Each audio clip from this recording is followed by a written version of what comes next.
Bismillahirrahmanirrahim. Assalamualaikum warahmatullahi wabarakatuh. Perkenalkan, saya Yayan Herdianto Madame. Nah, pada kesempatan kali ini saya akan mencoba memaparkan materi terkait Australian Triasis Scale atau yang biasa disebut dengan Triasis ATS. Yang mana Triasis ATS ini digunakan pada IGD di rumah sakit biasanya ya. Pokok bahasan kita pada pertemuan kali ini ada 7 pokok bahasan. Yang pertama itu yang akan kita bahas terkait pengertian triase. Kita akan membahas triase secara umum terlebih dahulu. Kemudian ada tujuan, ada prinsip, kemudian proses triase. Kemudian kita akan masuk ke pembahasan triase ATS, kemudian klasifikasi triase ATS, dan juga yang terakhir adalah indikator penilaian triase ATS. Nah, kita masuk pada triase. Sebenarnya apa yang dimaksud dengan triase? Nah, triase adalah suatu proses seleksi yang dilakukan oleh tenaga medis di ruangan IGD untuk memisahkan pasien menjadi kelompok berdasarkan tingkat kegawatan dan kebutuhan mereka dengan penuh pertimbangan. Nah, jadi pasien-pasien itu akan dilakukan penyeleksian, di mana penyeleksian ini disebut dengan triase pada IGD untuk memilah pasien sesuai dengan tingkat kegawatan untuk mendapatkan penanganan. Nah, triase itu difokuskan pada gangguan airway, breathing, circulation, disability, dan exposure. Jadi 5 komponen ini akan didasarkan untuk melakukan triase atau pemilahan. Jadi dari airway dilihat, breathing, kemudian sirkulasi, disability, dan exposure ini dilihat untuk dilakukan pemilahan yang dinamakan dengan triase pada ruangan IGD itu menurut Putri tahun 2022. Nah, tujuannya apa? Yang pertama, memastikan pasien yang paling mendesak dan memerlukan penanganan medis dengan prioritas tertinggi. Nah, triase ini bertujuan untuk memastikan maksudnya pasien yang datang ini apakah pasien yang dengan memerlukan penanganan yang segera atau pasien yang masih dapat ditunda beberapa menit untuk dilakukan penanganan. Nah, kemudian tujuan yang berikutnya adalah mengalokasikan sumber daya medis dengan efisien. Kemudian yang ketiga, meminimalkan waktu tunggu ya. Nah, ini tujuan daripada triase untuk memberikan minimal waktu tunggu pada pasien-pasien dengan prioritas yang akan diberikan pada saat dilakukan pemilihan atau triase oleh pegawai atau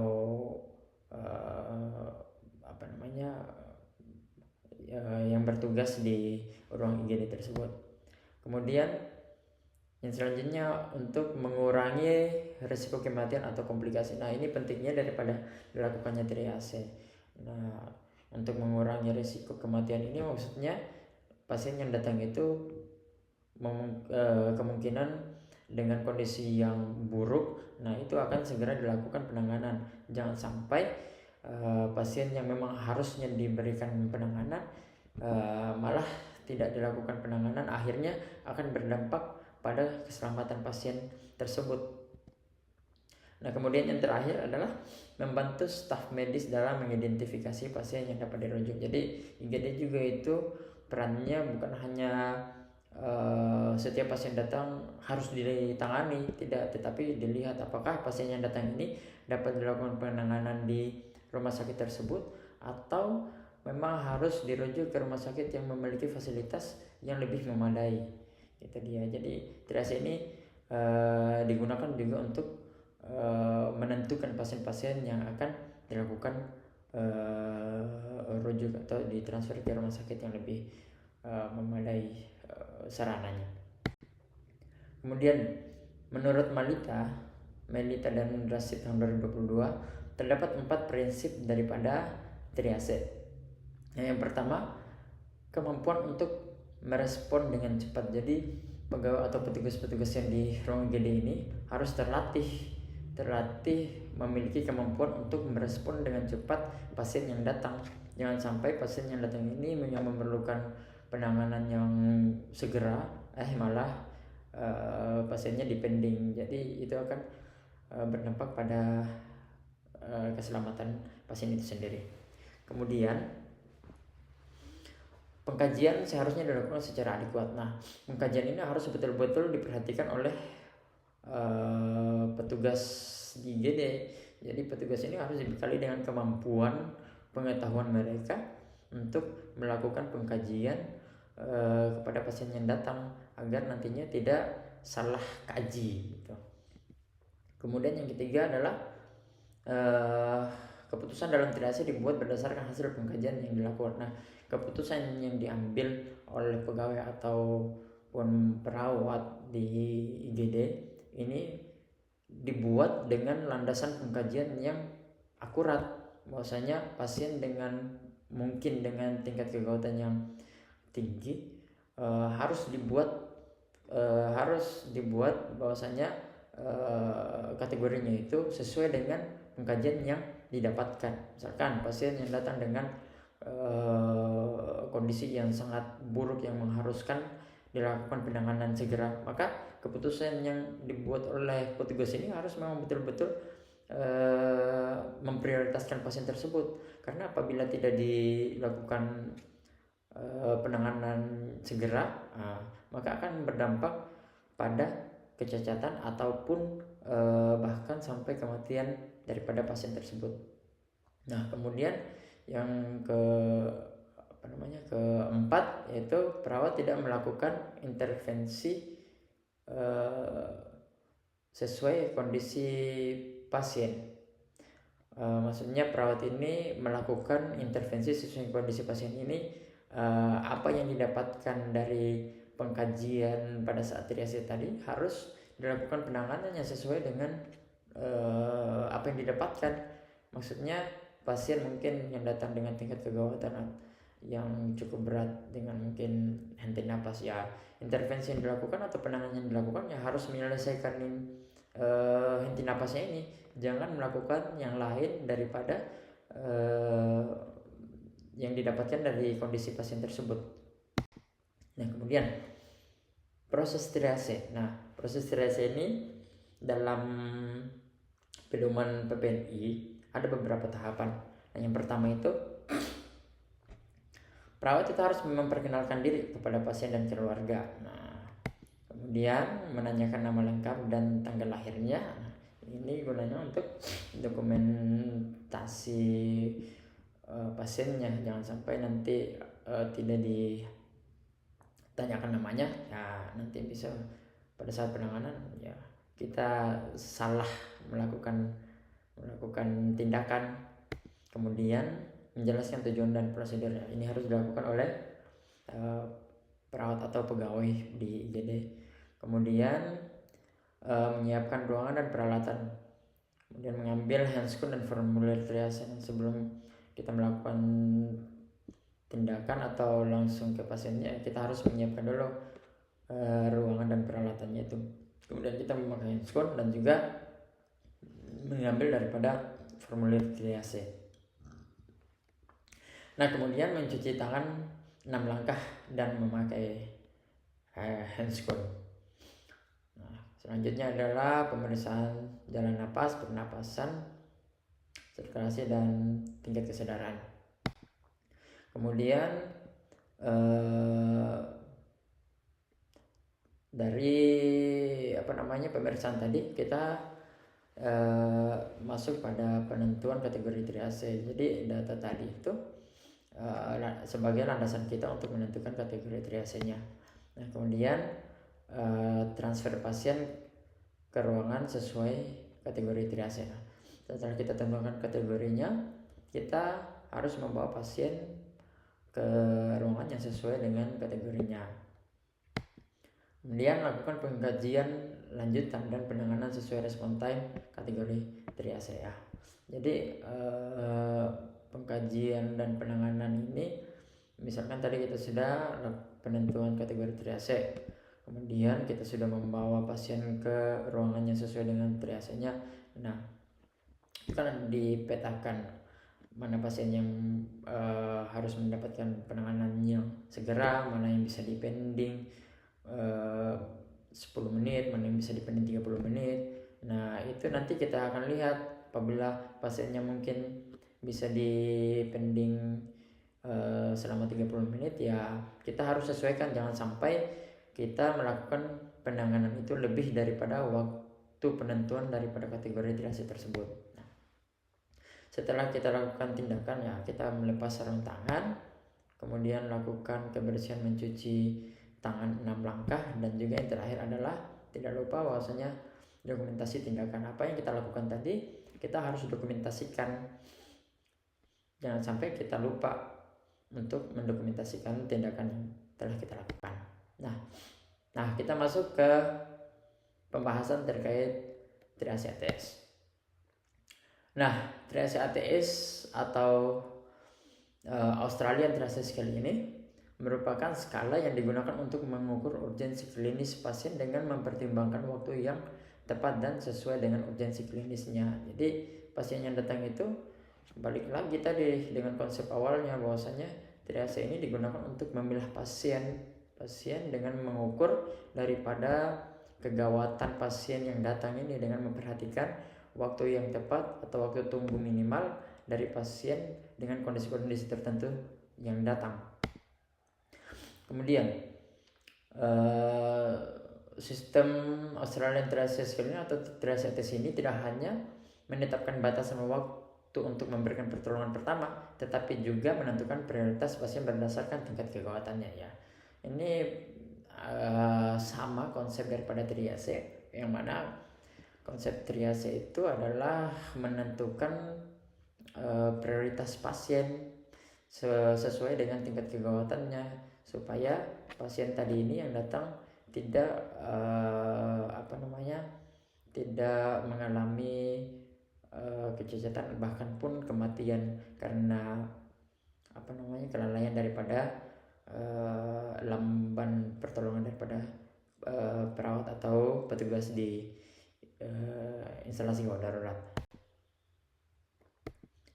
Nah, klasifikasi daripada triase ATS ini ada 5. Nah, yang pertama adalah ATS 1, yaitu pasien-pasien dengan kategori ATS 1 ini harus dilakukan penanganan di bawah 5 menit. Dia tidak bisa ditunggu. Bahwasanya pasien-pasien dengan kategori ATS 1 ini memang pasien-pasien yang betul harus dilakukan penanganan. Apabila tidak dilakukan, akan berdampak pada keselamatan pasien itu sendiri.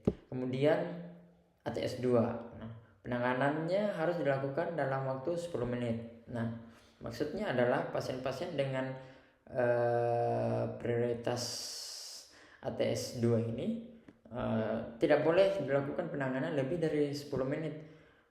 Karena kenapa? Karena jika pasien dengan kategori ATS 2 dilakukan penanganan di atas 10 menit akan berdampak pada perburukan daripada kondisi pasien, bahkan bisa mengalami kecacatan ataupun juga ya sampai mengalami daripada kematian jika tidak dilakukan.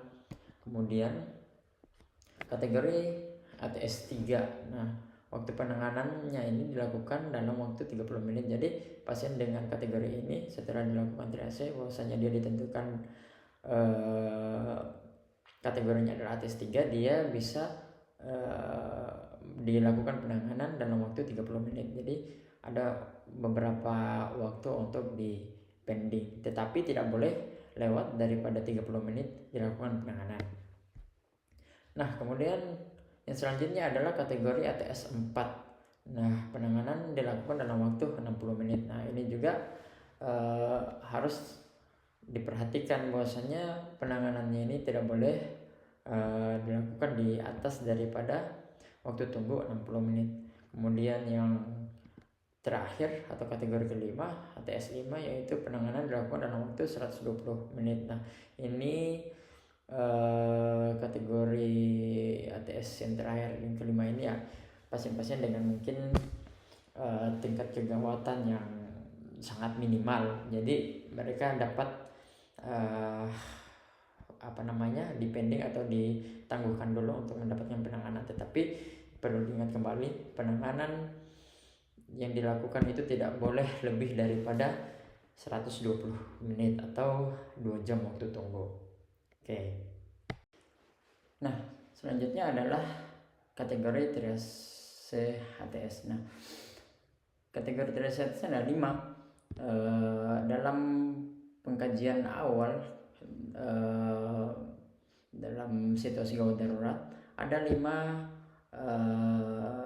komponen yang harus diperhatikan. Yang pertama itu airway, breathing, sirkulasi, dan disability dan juga exposure. Dimana dalam pengkategorian triase atau ATS 1 ini bagaimana dengan airway-nya? Nah, airway-nya ini yang memiliki resiko segera terhadap jalan napas. Maksudnya adalah dia sangat mengalami gangguan daripada jalan napasnya. Bisa saja mungkin ada obstruksi pernapasan ataupun juga yang lainnya. Kemudian pada pernapasannya, pada ATS 1 ini pasien yang datang itu biasanya mengalami henti napas, kemudian laju pernapasan itu di bawah 10 kali per menit.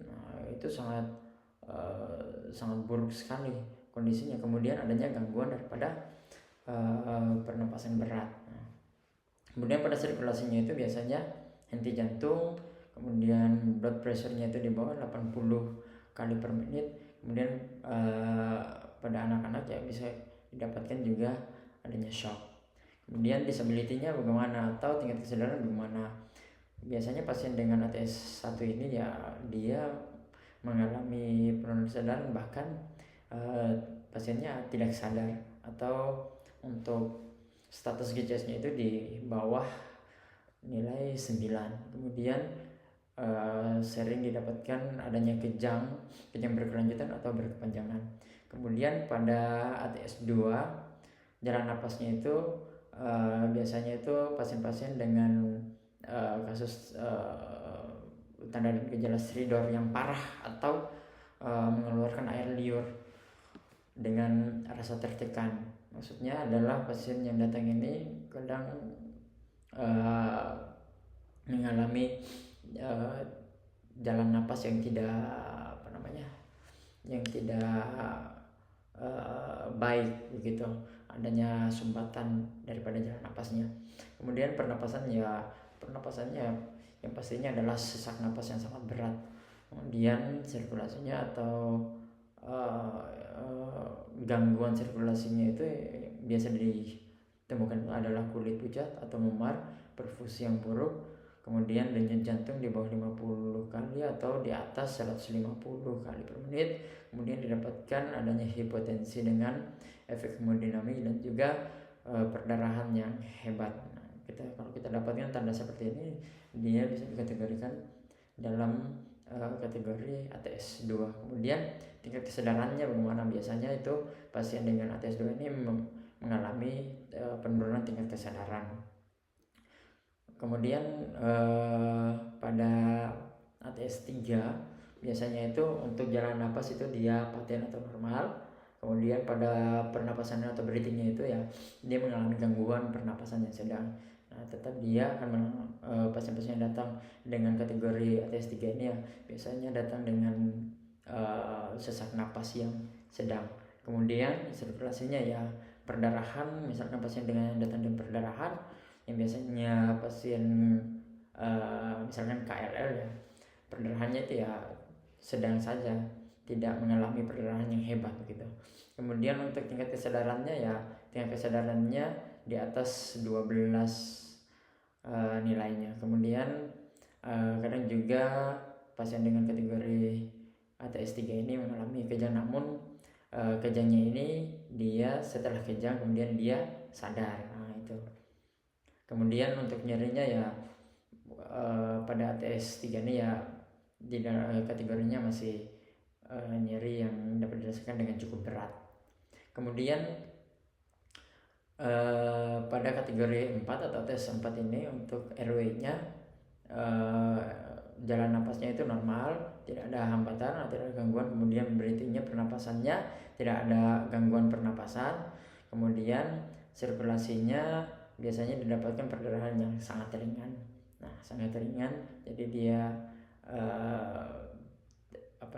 tidak memerlukan penanganan yang cukup serius karena perdarahannya yang sangat ringan. Kemudian tingkat kesadarannya biasanya itu tingkat kesadaran normal atau GCS-nya normal, 15 nilainya. Kemudian untuk nyerinya ya biasa nyeri yang dirasakan adalah nyeri yang sedang. Kemudian yang kategori ke-5 atau ATS 5 ya jalan napasnya itu ya normal, kemudian pernapasannya tidak ada gangguan, kemudian sirkulasinya tidak ada perdarahan, kemudian tingkat kesadarannya ya normal, GCS-nya normal 15. Nah, untuk nyerinya ya biasa nyeri sedang saja. Nah, ini menurut Australian College for Emergency Medicine ini. Oke, sekarang kita masuk pada klasifikasi triase, di mana klasifikasi ini adalah indikator yang menentukan pasien masuk dalam kategori ATS masing-masing kategori. Untuk yang pertama ATS 1, di mana ATS 1 ini memerlukan penanganan yang segera. Jadi ATS 1 ini dia dalam deskripsi kategorinya dia kondisi yang langsung mengancam nyawa. Nah, kondisi yang sangat berat mengancam nyawa ini, ataupun juga yang dapat memperburuk kondisinya. Nah, dan harus dilakukan atau harus memerlukan penanganan yang segera atau dilakukan tindakan segera. Nah, kita lihat daripada indikator klinis pasien yang termasuk dalam kategori ATS 1. Nah, yang pertama pasien dengan henti napas atau henti jantung. Nah, itu harus memerlukan penanganan yang segera. Kemudian adanya sumbatan jalan napas mendadak. Nah, ini berisiko menimbulkan henti jantung. Kemudian pernapasan di bawah 10 kali per menit. Distress pernapasan berat. Kemudian tekanan darah sistol di bawah 80 kali per menit pada orang dewasa atau shock pada bayi, itu harus masuk dalam kategori ATS 1. Nah, tidak ada respon atau hanya dengan respon nyeri GCS di bawah 9. Nah, pasien-pasien dengan kategori ATS 1 ini memang sangat tidak jarang kita dapatkan bahwasanya dia memiliki tingkat kesadaran yang buruk, bahkan pasiennya tidak sadar sama sekali. Kemudian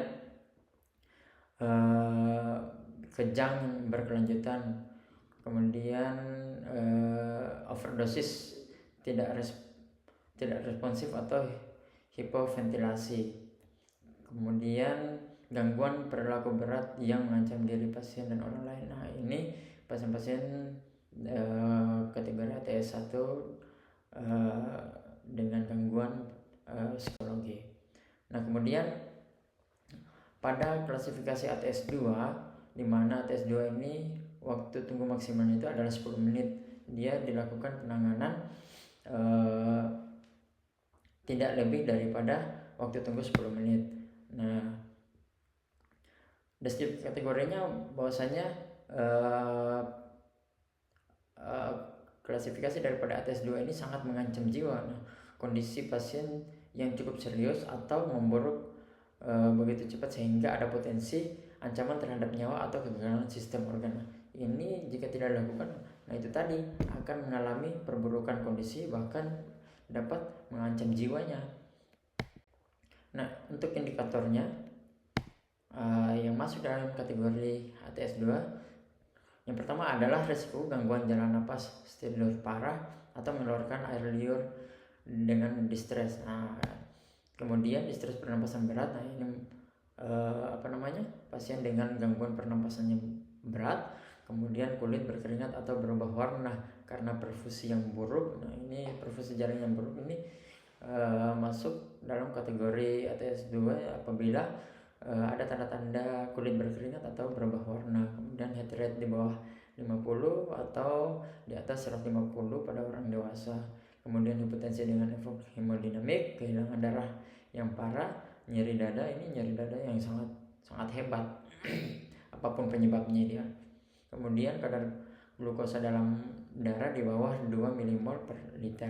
Kemudian untuk tingkat kesadarannya ini pasien-pasien yang masuk dengan kategori ATS 2 ini ya penurunan respon, kemudian dia mengalami penurunan kesadaran, dan juga ya efeknya biasanya itu pasien masuk dengan kondisi mengantuk. Tapi ini bukan mengantuk diakibatkan karena memang kekurangan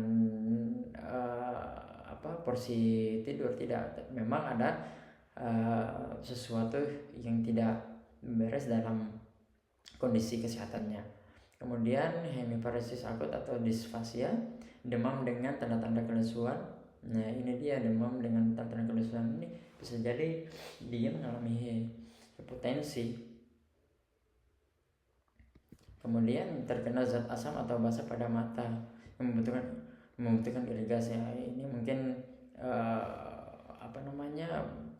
memerlukan tindakan yang segera, karena jangan sampai zat asam atau basa yang kena mata ini dapat memperburuk kondisi daripada pasiennya, bahkan mungkin sampai membuat pasien itu menjadi buta.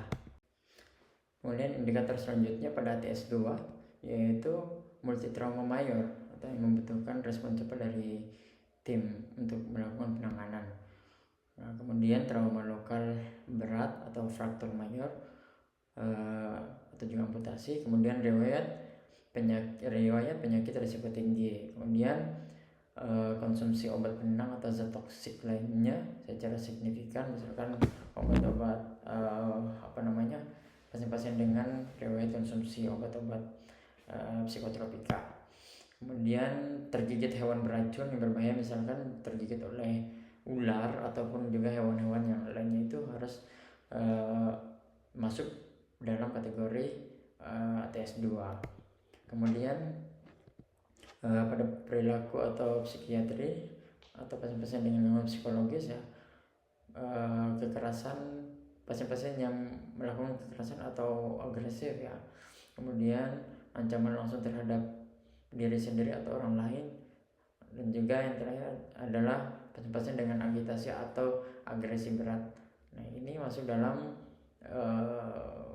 indikator-indikator klinis yang didapatkan pada kategori ATS 2. Nah selanjutnya pada ATS 3 untuk tunggu maksimumnya adalah 30 menit. Jadi pasiennya harus dilakukan penanganan maksimal waktu tunggu adalah 30 menit.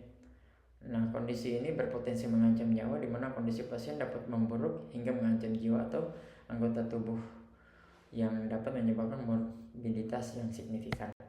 Nah untuk indikator klinisnya yang pertama yaitu adalah hipertensi berat. Nah ini jika tidak ditangani dalam waktu 30 menit atau dilakukan penanganan, maka akan berpotensi mengalami perburukan kondisi daripada pasiennya. Kemudian kehilangan cukup banyak darah apapun penyebabnya, kemudian sesak napas sedang, saturasi oksigen 99-95%, kemudian kadar gula dalam darah di atas 16 milimol per liter, kemudian pasien dengan pos kejang, dan juga demam pada pasien misalnya karena reaksi daripada steroid, kemudian muntah terus menerus, dehidrasi, nyeri sedang sampai berat apapun penyebabnya yang membutuhkan analgetik, membutuhkan obat pereda nyeri ya, penghilang rasa sakit. Kemudian nyeri dada, non jantung, nyeri dada non jantung ini misalkan nyeri dada yang diakibatkan oleh penyakit selain daripada jantung. Kemudian indikator selanjutnya adalah nyeri perut tanpa efek, berisiko tinggi mengalami keparahan, misalkan ini pada pasien-pasien di usia lansia di atas 65 tahun. Kemudian cedera ekstremitas yang berat seperti deformitas, laserasi yang parah atau luka lecet. Nah ini jika tidak ditangani dapat mengalami perburukan kondisi. Nah selanjutnya ya trauma dengan riwayat penyakit berisiko tinggi tanpa risiko tinggi lainnya, misalkan ada trauma karena riwayat penyakit dengan riwayat penyakit yang berisiko tinggi memperburuk kondisinya. Ini masuk dalam kategori ATS 3. Kemudian untuk pasien-pasien dengan gangguan psikologis, biasanya itu kondisinya adalah pasien dengan rasa tertekan yang sangat berat, kemudian resiko menyakiti diri sendiri, kemudian ataupun juga pasien-pasien yang sengaja untuk menyakiti diri sendiri. Nah, ini masuk dalam kategori atau indikator klinis ATS 3. Kemudian yang selanjutnya yaitu ATS 4, dimana waktu tunggu maksimalnya itu 60 menit. Nah, ini kondisi-kondisi pasien ini berpotensi serius, di mana kondisi pasien dapat memburuk atau dapat terjadi hal-hal yang tidak diinginkan. Nah, untuk indikator klinisnya ya perdarahan yang ringan, kemudian adanya aspirasi benda asing, tetapi tidak ada gangguan pernapasan atau tidak sampai menutupi jalan napas, kemudian cedera dada tanpa rasa sakit tulang rusuk, gangguan pernapasan. Nah, kemudian kesulitan menelan, tidak ada gangguan pernapasan, kemudian cedera kepala ringan, tidak hilang kesadaran, kemudian nyeri sedang, beberapa faktor risiko lain penyerta, kemudian muntah atau diare tanpa dehidrasi, peradangan mata atau benda asing tetapi penglihatan dalam rentang normal, masih dapat melihat dengan normal. Dan indikator yang selanjutnya yaitu trauma ekstremitas minor atau cedera pergelangan tangan, biasanya itu terkelir atau laserasi atau robek dengan tanda-tanda vital normal. Dan juga untuk nyeri, dia itu biasanya dirasakan ringan sampai sedang, tetapi tidak mengganggu pergerakan daripada tangan ataupun pergelangan. Kemudian nyeri kepala, kemudian pada persendian itu biasanya ada terasa panas yang disertai dengan bengkak. Kemudian pada pasien-pasien dengan gangguan psikologis, ya masalah kesehatan mentalnya itu ya yang semi urgent, tidak dalam kategori yang buruk. Dan juga pada pasien yang pada pasien psikologi ini ada beberapa risiko langsung ada gangguan untuk menyakiti diri sendiri maupun orang lain, tetapi dia tidak sampai menimbulkan agresi daripada pasiennya. Kemudian pada ATS 5 dengan waktu tunggu maksimal 120 menit, dimana deskripsi kategorinya ini bahwasanya pasien dengan kondisi ini ya kurang mendesak atau kondisi pasien yang cukup stabil, yang cukup ringan, yang tidak akan berpengaruh signifikan daripada kesehatannya apabila tidak dilakukan segera. Tetapi perlu diingat bahwasanya waktu tunggu maksimalnya perlu dapat penanganan tidak lebih daripada 120 menit. Nah, indikatornya ini yang pertama nyeri minimal, ya ini kondisi-kondisi yang tidak sampai menimbulkan gangguan yang sangat dirasakan oleh pasiennya. Kemudian riwayat penyakit yang resiko rendah, kemudian gejala dengan kondisi kecil ya yang tidak berbahaya, kemudian luka lecet misalkan di tangan yang tidak memerlukan jahitan. Kemudian pasien-pasien yang dijadwalkan kembali untuk meninjau kembali atau istilahnya itu check up ya, untuk pemeriksaan kesehatan kembali. Kemudian pasien dengan imunisasi, dan yang terakhir adalah pasien-pasien dengan gangguan psikologis ini ya gejala yang tidak kronis yang dirasakan oleh pasien yang tidak memerlukan penanganannya serius karena adanya agresi daripada pasiennya.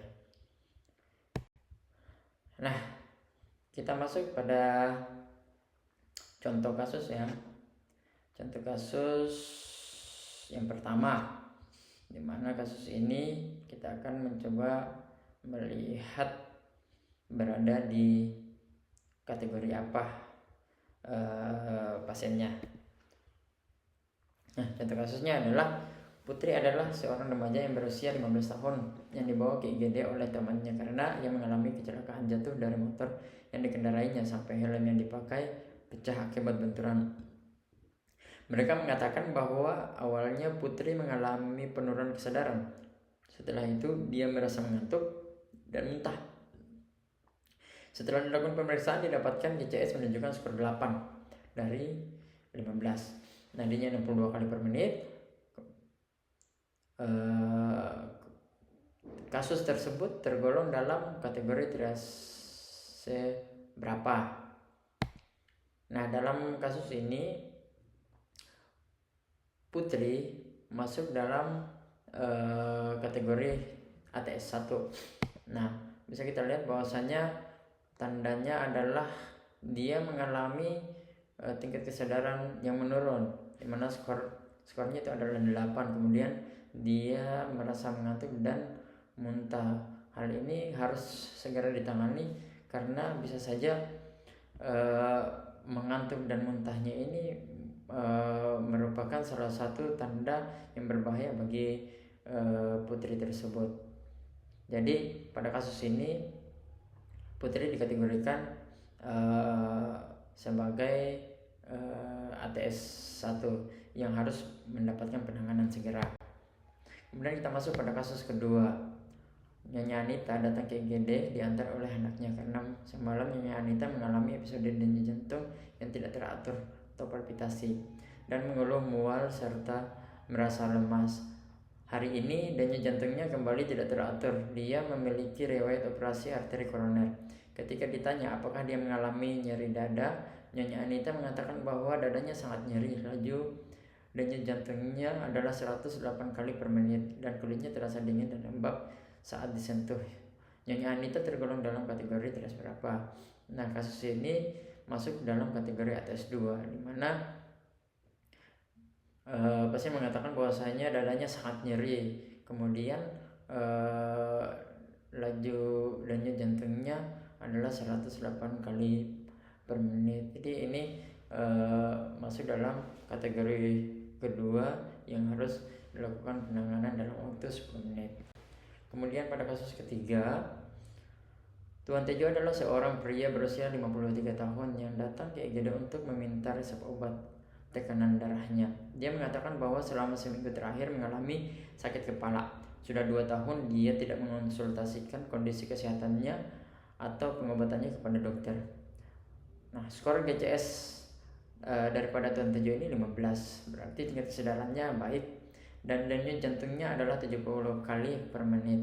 Dia tidak merasa mual atau muntah saat ini dan juga tidak mengalami nyeri. Tuan Tejo tergolong dalam kategori triase berapa? Nah, Tuan Tejo ini dapat dipastikan bahwasanya dengan kondisinya yang baik-baik saja dia masuk dalam kategori ATS 5. Kemudian contoh kasus yang berikutnya adalah Tuan Gilang datang ke IGD dengan keluhan nyeri perut yang menyebar. Dia dibawa oleh rekan kerjanya.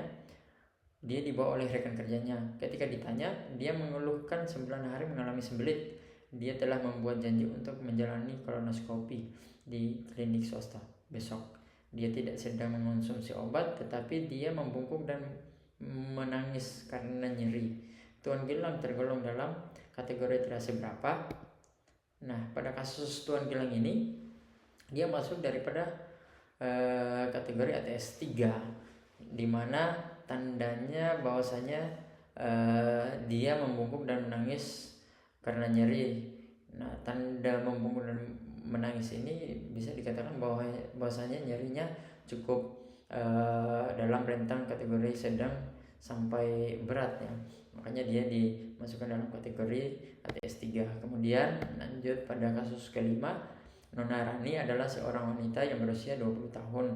Dia diantar ke IGD oleh seorang temannya dan ia mengatakan bahwa Nona Rani telah mengonsumsi 25 tablet obat golongan psikotropika.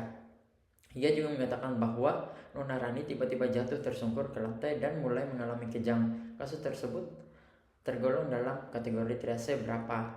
Nah, pada kasus ini dia harus mendapatkan penanganan yang segera karena pasiennya mengalami kejang dan dia tidak sadarkan diri. Ini harus dilakukan penanganan segera, dan pada kasus ini memang dia harus masuk pada kategori ATS 1. Kemudian kasus selanjutnya, Tuan Anjas adalah pria berusia 28 tahun. Dia datang ke IGD bersama pasangannya pada pukul 5.30 sore. Dia mengalami nyeri perut yang menjalar ke pinggang kanan, sering buang air kecil, dan disuria nyeri saat buang air kecil. Dia telah berkonsultasi dengan dokter umumnya kemarin karena nyeri tersebut dan memberitahu bahwa dia mungkin memiliki batu ginjal. Nyeri yang dialaminya sekarang lebih parah daripada yang kemarin. Dalam pemeriksaan, skala yang didapatkan adalah 7. Dan dia melihat adanya darah dalam urin ketika buang air kecil terakhir kali. Tuan Anjas tergolong dalam kategori triase. Nah, Tuan Anjas ini masuk dalam kategori triase 3, di mana dia mengalami nyeri yang sedang hingga berat, yang memerlukan penanganan dalam kategori ATS 3.